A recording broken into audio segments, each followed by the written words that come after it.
maxaa qofka musharaxa ah looga baahan yahay? Waxaan halkan ku xusaynaa laba arrimood oo ay habboon tahay in qofka musharaxa ahi tixgelin gaar ah uu siiyo.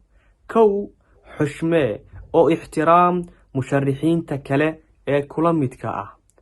taas oo macnaheedu uu yahay in arrimaha lagu kala fikrad duwanaan karo, balse taas macnaheedu ma aha in kala fikrad duwanaanshahaasi uu keenayo in la kala shakhsiyad fiican yahay. Labo, ku qaabil codbixiyaha si xushmad iyo qadarin leh oo dhegayso waxa uu kuu sheegayo codbixiyuhu, ugana jawaab su'aalihiisa. Waxaad si aada uga fiirsataa waxa aad soo jeedinayso, ama sawir noocee ah ayaad doonaysaa in aad adigu shakhsiyad ahaantaada iska bixiso.